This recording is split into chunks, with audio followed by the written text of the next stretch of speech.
Welcome peeps, I'm Jade Holding for Photo Factor. We're currently in chapter 6 of getting to know some Photoshop basics. In this session we're discussing how to get rid of unwanted objects in your image. We've already looked at the spot healing brush tool. In this session I'm going to show you how to add objects using the clone stamp tool. So let's dive straight in.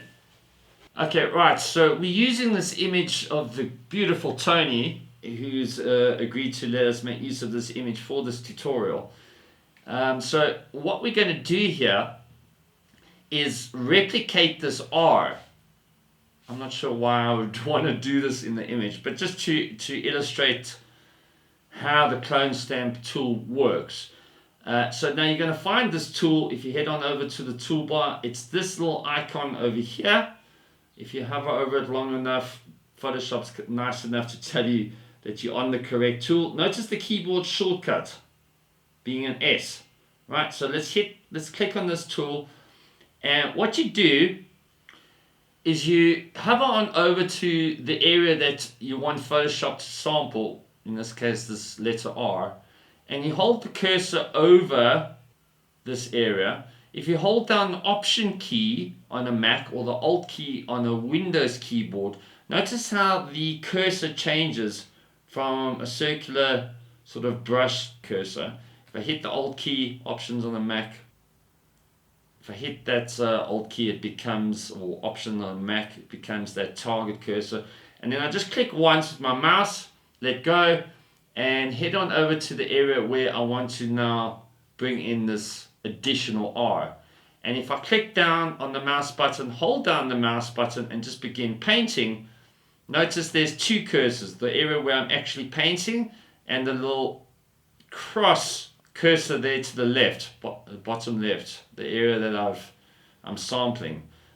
And so as long as I'm painting, and so once I'm happy, I let go of the mouse key, that target cursor disappears, I'm left just with the clone stamp cursor.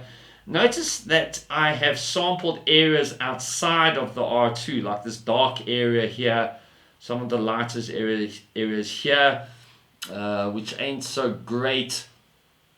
We can always just zoom in. And whilst we're on the clone tool, make the cursor a little bit smaller. Incidentally, you can make the cursor smaller and bigger by making use of the square bracket keys, which is just to the right of the P key on your keyboard. And if you hit the left square bracket key, the cursor goes smaller. If you hit the right bracket key, the cursor goes bigger.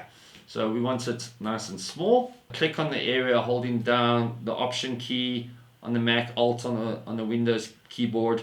Sample the area, come back into this dark area over here, and just start brushing in.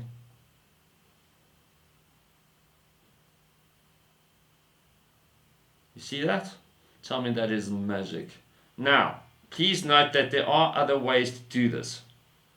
Probably more effective ways, actually.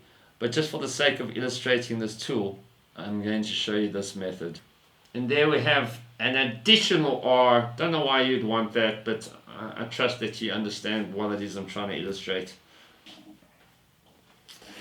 And I'm pretty sure you can maybe think of some more practical ways to make use of this tool. I hope I managed to illustrate it to you well enough though.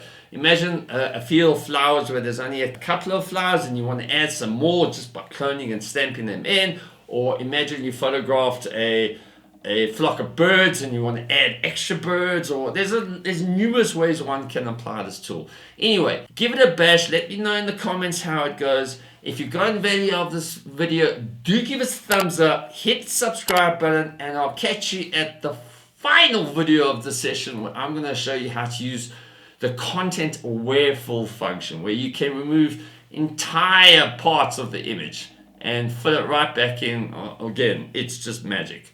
I'll see you there.